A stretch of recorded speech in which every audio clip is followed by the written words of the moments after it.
Thank you very much for the introduction and also for inviting me to this nice conference. It's a pleasure to be back in Lumini and not just virtually, so to say. By the way, in case you were wondering, this is pronounced Otto von Guericke University.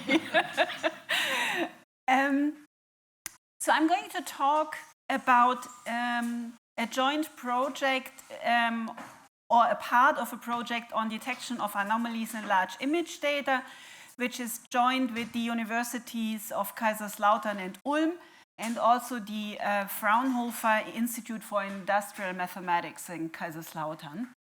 And I will explain later why it is of interest to them. There are also several industry partners involved. And this is joint work with Philipp Klein, who recently defended his PhD thesis, and this was part of the thesis. And he's still working on the project because it's still going to continue a little bit, so it's still work in progress. And it's also joint work with Marco Meyer, who worked on this as a postdoc in Magdeburg, and he will soon leave to have a permanent position in Hanover. Okay, so basically the problem that we try to tackle with this project is we want, given a CT image like this, and this is now not a CT image of brains or anything, but of concrete, we want to detect potentially dangerous anomalies. And what do I mean by this? Well, basically what I mean are these type of fissures that you see in this blue circle. Now the problem is that concrete is a heterogeneous material. It doesn't only contain cement and water, that's clear, but typically it also contains various aggregates which are there to make the material more stable. And let's just call this natural anomalies. So those are the green ones, and basically in this case they consist of gravel, air, it can be other things, could be fibers, things like that. So these we do want to discard because we don't want to have a false alarm for those, we just want to get these fissures here. And now you may wonder, well, there must be already methods from machine learning or imaging that can track this fissure. And yes, of course, there are. And actually, this is what the Kaiserslautern group in the project does. They take several methods from machine learning and also from imaging, and they adapt this to this problem, and they check how well this works for tracking. By the way, these pictures, those are actual pictures of concrete, but the fissures are artificial because the Kaiserslautern group also created or added these artificial fissures because they needed this as training data sets for their machine learning algorithms. The problem is, and this is actually the motivation for all of this, that the Fraunhofer Institute in Kaiserslautern, what they plan to do is they plan to buy a much better, much more precise imaging unit in a couple of years. And it's already clear that the kind of data, the amount of data this will produce is going to be so large that they need new methodology.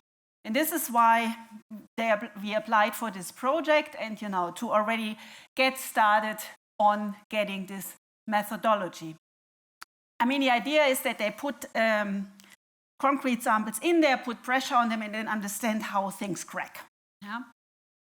So it's already clear that these machine learning algorithms are infeasible to apply to such very large images. So what they need is they need either regions or ideally voxels that do contain a fissure with large probability. And this is basically what our goal in the project was, to find methodology that detects such pixels that contain fissures with a high probability. So we now need to translate this somehow in statistical language. So basically what we deal with is a T times T picture. So all the pictures I'm going to show you are actually two-dimensional pictures, so just slides. But slices, I mean, but the whole theory, this is for a general p-dimensional picture with t to the p voxels. So this is what we face, and then basically what we do is, so first of all, we kind of rescale this to the unit cube, as you can see, And then we identify grid points. So here the distance of each of those edges is 1 over t. And we do asymptotics for t to infinity, so meaning we get a denser and denser grid. Yeah? And then we identify the gray values of the voxels by grid points like this. And what we model is that the gray value of our voxel is given by some mean plus some error sequence, where we assume the error sequence to be IID centered, of course, because this is the mean, with a non-trivial existing variance, and we need more than 2p moments. Now, we are currently extending this to m-dependent random fields, but it's still, so we haven't written it up completely, so let's stick to the IID case for now. And then what we want to develop are test procedures for the null hypothesis of a stationary random field, where we don't assume that we do know the mean, so with an unknown mean for all, the same mean for all voxels, versus the alternative that we have some anomaly somewhere in the picture where the mean differs from 0. And of course, okay, this is a two-sided alternative, but of course you can also formulate this in terms of one-sided alternative. And what we want is we want a general class of test statistics that, for one thing, is flexible enough to allow for different shapes of this expected f. Yeah? So basically allowing us to distinguish between Fishers and natural anomalies. And at the same time, we also wanted to enable us to do some unified mathematical theory. And so our idea here was to base all of this on scan statistics as building blocks, basically, for the statistic, where basically we start with scan windows, like something like this, which, okay, non-trivial and finite Lebesgue measure. And somehow we identify some, let's call it center point. Doesn't have to be center point, but some kind of point that is basically telling us where this shape is. And then, of course, as soon as we have this point, we can shift this point to wherever and get a new shifted window. Could also be something like this, where on purpose we now put the center point outside this window, which of course is also fine because we can still shift. And then for any point S in our unit cube, what we do is we first we identify this with a grid point, and we just identify it with the lower left grid point, basically. And then we consider the shape that corresponds to this grid point, so that we only look at shapes actually for the grid points. And then we take all voxels, or pixels in that case, that actually fall within that window and sum up all the gray values. Yeah? And this is what I call scan sums. And of course, what you can also simply do is you can divide by the number of red points here to obtain scan averages.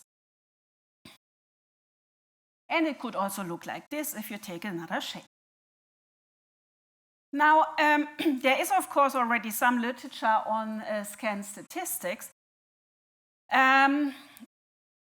Although not as much as you might think. So, and most of the literature that we found focuses on hypercubes with fixed orientation. So what do I mean by this? So they, same as us, they basically model the image as a unit cube, so to say. But once you have decided for the unit cube, you have, of course, by the unit cube is defining you some orientation. And then all they do is they only consider hypercubes with the same orientation. Yeah? So you couldn't even turn it unless you decided to turn the whole thing. But as soon as you want to consider this simultaneously, it's not working because, well, once you have fixed direction, you have fixed direction. Mainly, but this is not so important, but the minor thing is they usually consider the null hypothesis of a zero mean. Okay.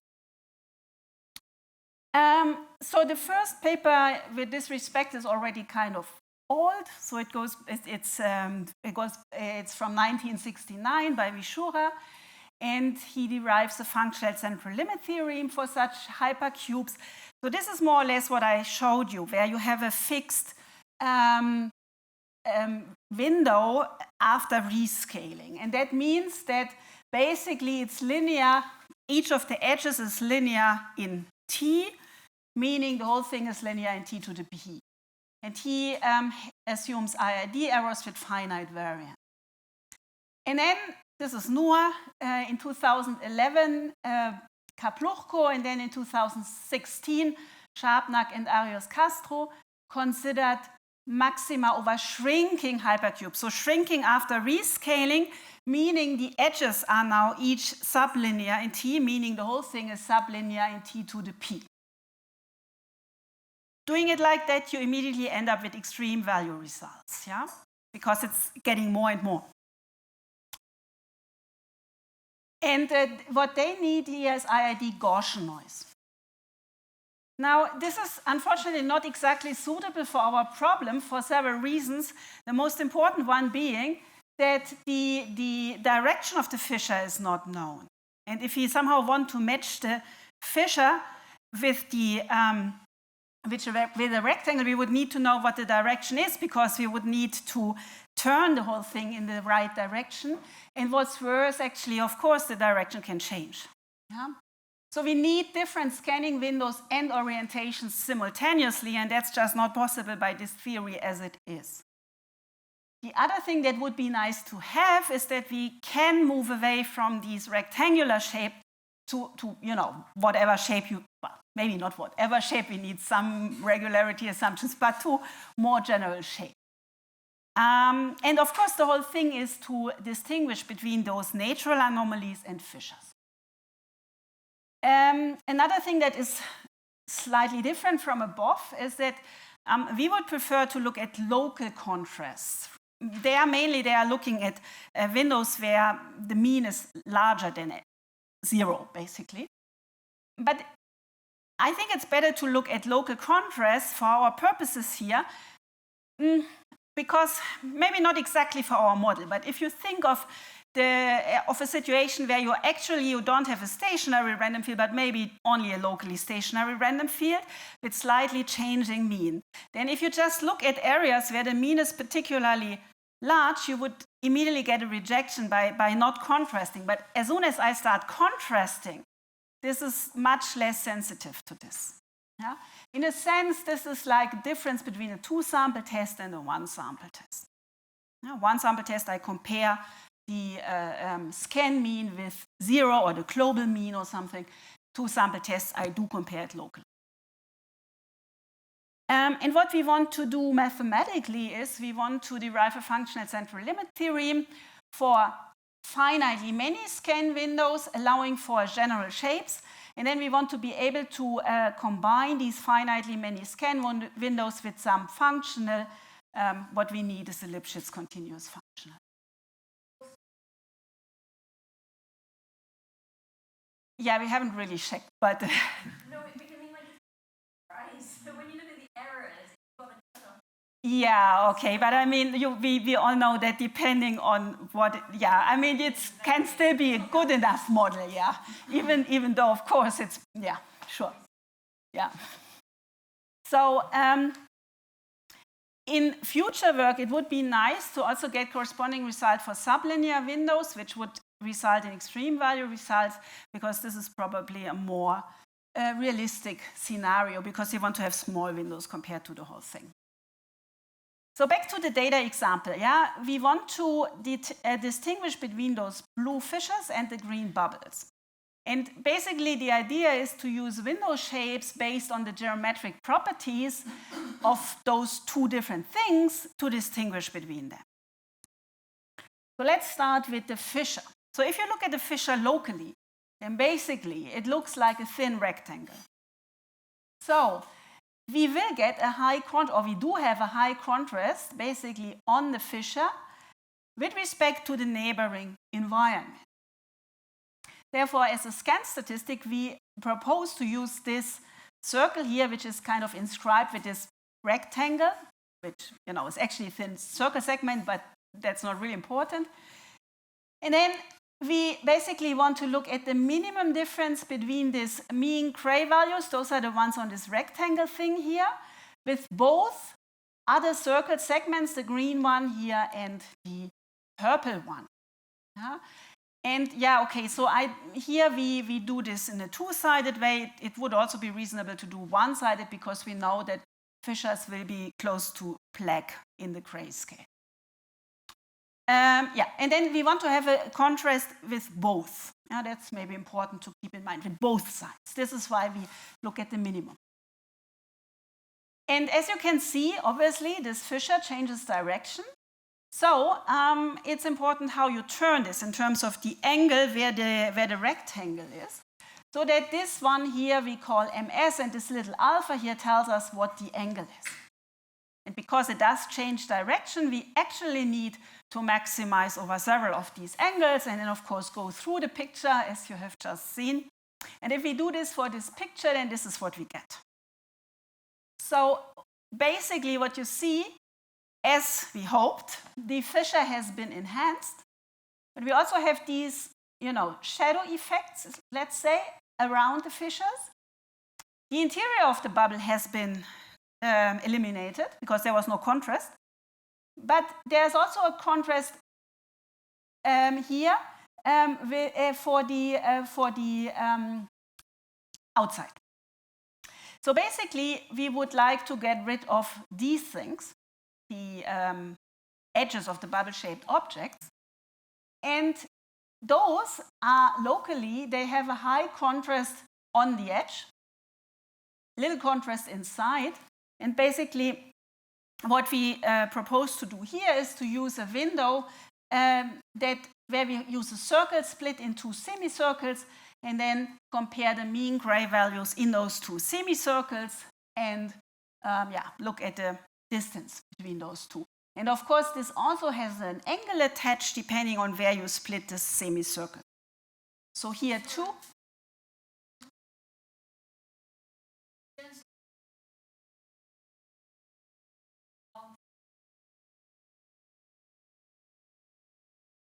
Yes, we are scanning through all the possible ones. Yeah, the only thing you need to know is what kind of natural anomalies you have. Because what this is all for this type of bubble-shaped natural anomalies, but I said there are also things like with fibers. They have different geometric properties, so you would need to know what kind of concrete you are normally, of course, you do, yeah, but what kind of concrete you are dealing with to adapt the test statistic to this.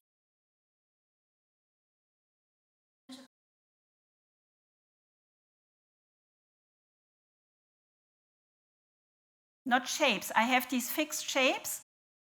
Yeah, so like this statistic here, for example, and what I do is I go through all points S for finitely many alpha and maximize over all of them. This is actually what this here says. Yeah, this is my statistic, the M tilde statistic for point S, and I go through all S. Yeah, and then this M statistic basically enhanced the fissures. This M tilde kind of enhanced the, like the shadows and the edges that we want to get rid of. So what we do is, oh, by the way, sorry, yeah, this is what you get by going through with this split semicircle. And you see it does what we want. It does enhance the edges of the bubble and it does enhance the shadows around the fissure, but not the fissure itself. So this is what we wanted, and then it makes sense to simply subtract this one here to get rid of many artifacts from these original statistics. Cutting off at 0 is mainly just for cosmetic reasons, because we will only reject for large values anyways. And I call this FMB statistic for fissure no bubbles, in hoping we will enhance fissures but not the bubbles and eliminate the bubbles. This is what you get. So I think it looks okay, to us it looked much better than we ever expected, to be honest. What we need now, of course, is a threshold, because this is still a statistic, so we need a threshold to distinguish between significant and non-significant pixels. And if you think of it, what the FMB statistic really is, it's just a functional over finitely many different scan sums.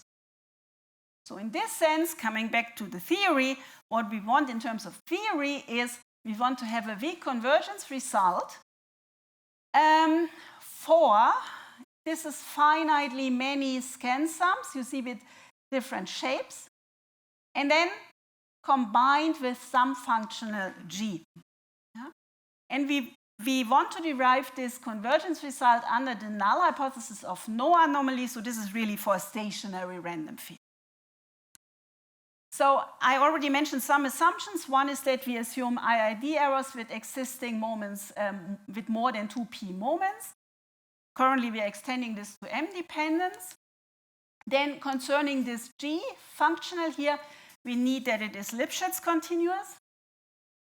And then in terms of those shapes, scan windows A, J, we need the following regularity conditions.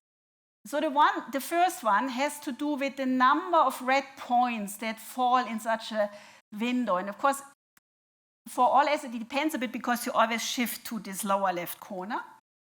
And we need, so of course, because we are getting closer and closer, putting more and more points will be in this shape if we are having a denser and denser grid. So it's not surprising that the number of points will effectively be proportional to t to the p, and then of course it has to do with the Lebesgue measure of this shape. So basically this is saying that the number of points that fall in here is effectively equal to t to the p times the Lebesgue measure of A. Of course there is an error due to discretization, and what we need is that this error here is of maximally disordered. And then the other one is as follows. So given this blue shape here, what we do is we take this shape and we shift it for a small gamma, shift it up, and shift it to the right. And then we take the union of all of this, which would be the blue and the gray area here. And what we need is we need to control the Lebesgue measure of just the gray area. Yeah? This here is just the gray area. And we need that this Lebesgue measure is smaller or equal than some constants times this shift gamma. But for a circular segment, it would look, for a circular scan window, it looks like this. These are straight lines here. And those are fulfilled if we have bounded convex sets in R to the D, which we have in our case. So, and then if you have this, then you get your weak convergence result for some p-dimensional Gaussian process, which is centered, because it's the errors in here. And the covariance effectively depends on the Lebesgue measure of the intersections of those different shapes. Meaning, what does this help for the FMB statistics? Well, as a corollary, because we just had Lipschitz continuous functional of several shapes, we get a corresponding limit result for this FMB statistic. And if we then, like what we canonically would do, if we then use a suitable quantile of this limit distribution as a threshold, we get guarantees. Namely, basically, we know that this controls the family-wise error rate uniformly over all pixels, at least for a truly stationary random field with no anomalies. Yeah? So, and what I mean by controls the family-wise error rate is that probability of being above the threshold in this null case is going to be asymptotically equal to this alpha. And then, of course, you want to know what does it do under alternatives. Here you have to do some calculations, so you have to make some assumptions. And we checked at, well, basically the idealized situation where we are looking for a rectangular anomaly with a length that is larger than the circle diameter and the width that is smaller or equal than this rectangular circle segment. So it's fine if so this includes the case that the rectangle is a bit wider than the fissure, so to say. To simplify the calculations, we actually assumed that we got the angle right. One of the angles, that's sufficient. And then, of course, there's the typical question about signal to noise. And here this means that if delta t is the difference in expectation in the Cray values, then this can be small. It can even go to 0 as long as it goes to 0 slower than t. And then we have an asymptotic power 1/10. you can basically, with the same calculations, you could also do other kinds of, consider other kinds of situations, including misspecified angles and things like that. But calculations get easily very complicated because you always, basically what you need to understand is you need to understand the Lebesgue measures of intersection of the scan sets with the anomalies. Yeah? But that's all, so there's nothing complicated statistically beyond that. Okay, so if we use this example and we threshold, and this is what we get, and you see we get back our Fisher. We do have some artifacts, yeah, like for example this one here and those here, many of which we could get rid of because they have the wrong color, right? Fisher is dark. We wouldn't actually even need to calculate the value for those voxels. It would help in the application.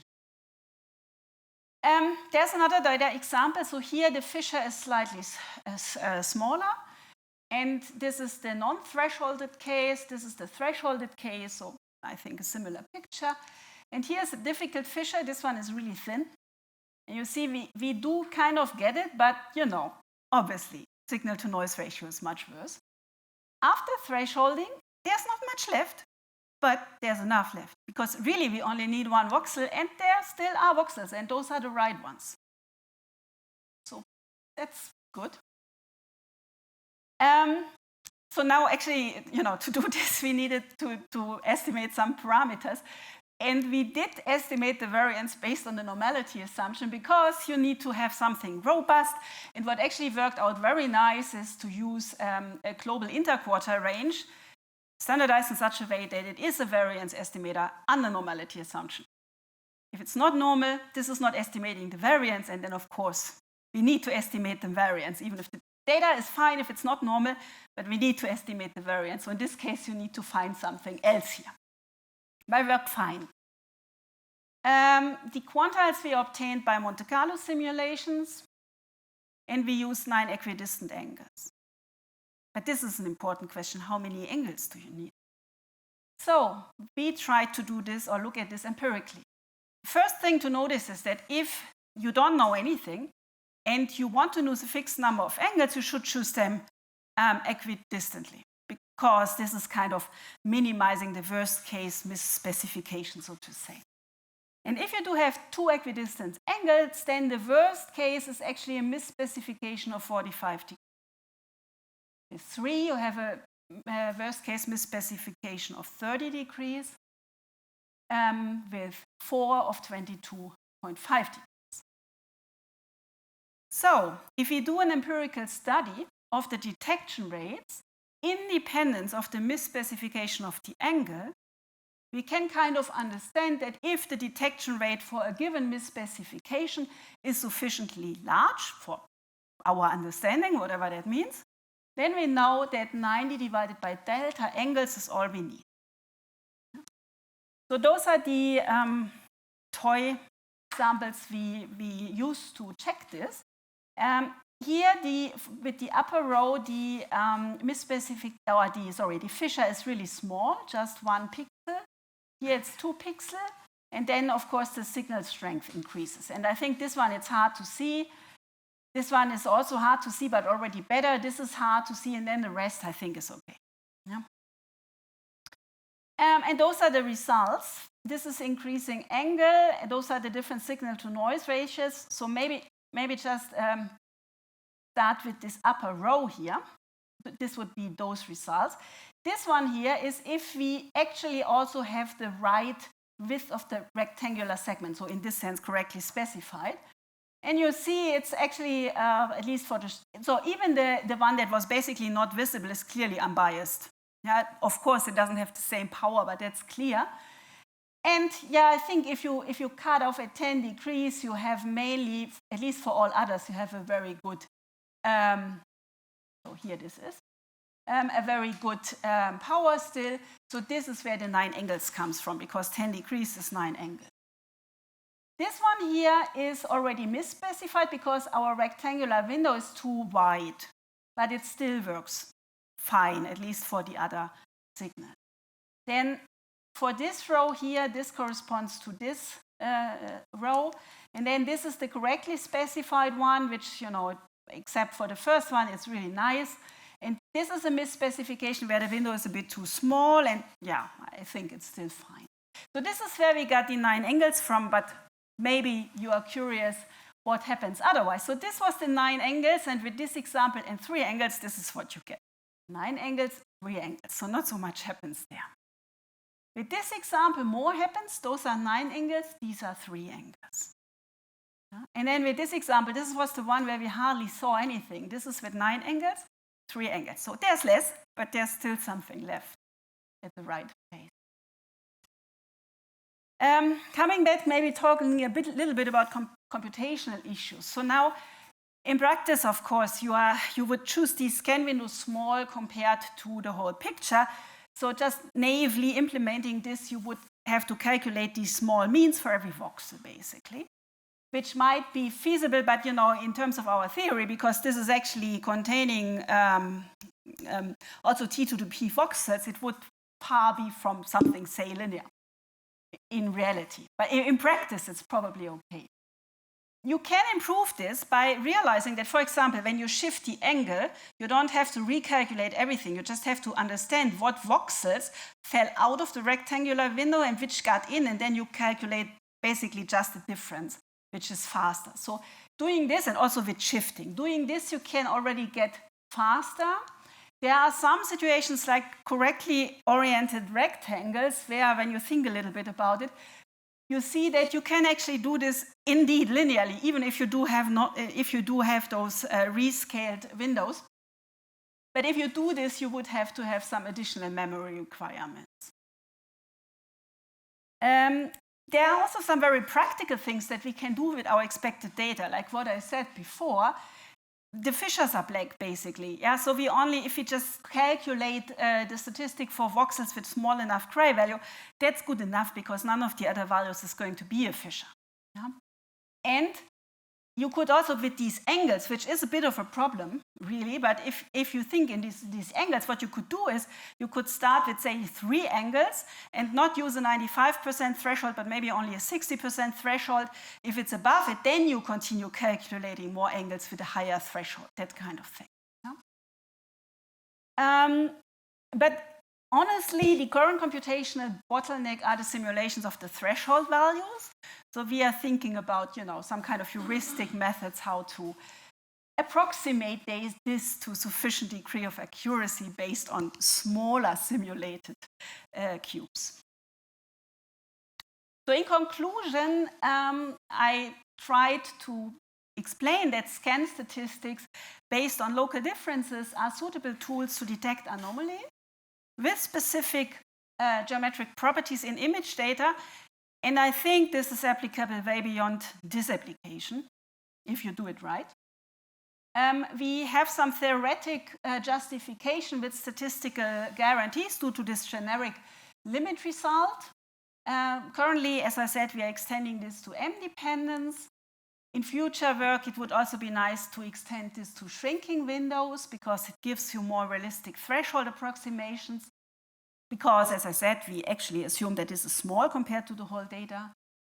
This is the literature that I mentioned. And with this, thank you very much for your attention. Thank you, Claudia. Are there any questions or comments? Yes, William? So I have to use it. No, this is for...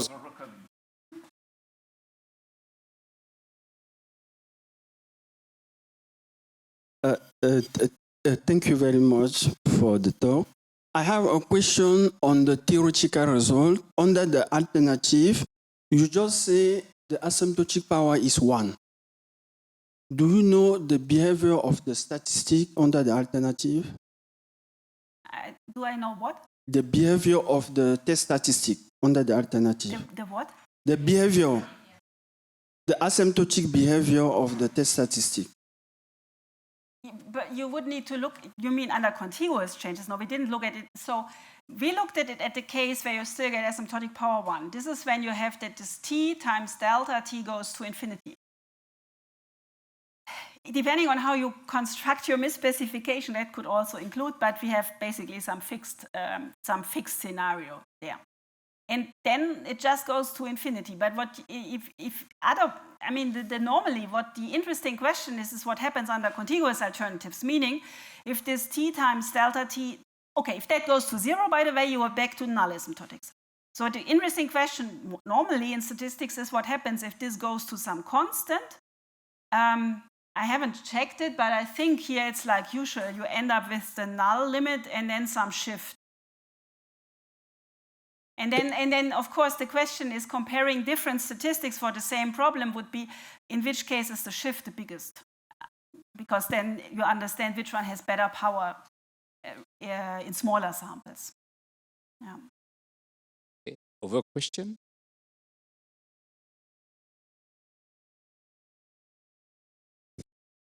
Claudia, back to your motivating problem that the Kaiserslautern group wants to solve. Am I right in understanding that the advantage of the scan statistic would over, say, attempts to actually model the fissures with respect to bubbles and others? So you could kind of try to project your image onto a basis which kind of encodes well the fissures, right? And then if you know the information of other anomalies, then hopefully coefficients projected onto this base will be small, whereas those of the fissures would be large. And then you could do test theory on these coefficients. I'm wondering what is the advantage of this? And as a side, would you, for this, I'm not sure I understood if you need actually the form of the anomalies in order to do your business or not, which you would clearly need in the other approach, right? You need to make sure that it doesn't look like a fissure. So first of all, I'm pretty sure there are many more alternative approaches to this problem. Yeah, in fact, the Ulm group is working on another approach to this. So I think one of the advantages here is that you are actually calculating it locally, yeah. So this is making parallelizable, etc., etc. So if you have this huge, they are thinking about a data set where you have memory problems, yeah. So I'm not sure how easy it is to calculate basis functions at that point, but this is needless, wavelets, edgelets, all this stuff that engineers have done like 20 years ago, right? Okay, there are also people working with wavelets, but this is mainly due to trying to get a smaller picture for, maybe finding pixels like this. So anyways, I'm pretty sure you can do all other kinds of things, but the one thing that is nice here is that it's really only a local thing, which has certain advantages, I think, and that basically it's not really linear. You have to be a bit careful with that. But given the shape of the thing, it's linear in the voxels. How much do you need information about the anomalies, which are not fissures? Yeah, I need to know that in order to not. I need to know what they are, because otherwise I may also enhance them. That's basically it. Yeah. So I don't need to. For example, I don't need to know what the fissure looks like globally. I only need to look at what it looks locally. That's maybe an advantage, I don't know. But there is some other data set, as I said, where they have fibers, and the fibers, they look also locally like thin rectangles, but they have a different color scheme, for example. So, so you just need to make sure that you don't end up with these things as fissures because they look similar. Yeah, so this is it. You don't need to be exactly correctly specified, but of course, the less well this matches, the more power you lose. That's clear, but yeah. So I mean, we haven't, we're busy with coming up with one method that kind of works, and didn't. But I'm sure there are many more alternative methods to do this. Yeah. Okay, so perhaps the last question. Thank you for a very interesting talk, Claudia. It looked like you were treating those voxels as independent entities, whereas the fissure clearly has a dependence coming through the voxel. Have you got an idea about how you might be able to incorporate that to be able to look at differences between fissures versus those fibers or other things? No, so I mean, basically right now we are just modeling a signal to noise, a plus noise. So then, you know, this dependence comes from the fact that they have the same mean. So this is in our model, it's not dependence because we say this plus noise. Of course, you could also, and then we can basically do an analysis based on the first moment, so to say. If you model this differently, you could probably do something like this on I don't know, second order structure. I'm not sure if it's easier or anything, but yeah. Okay, so many thanks, Claudia.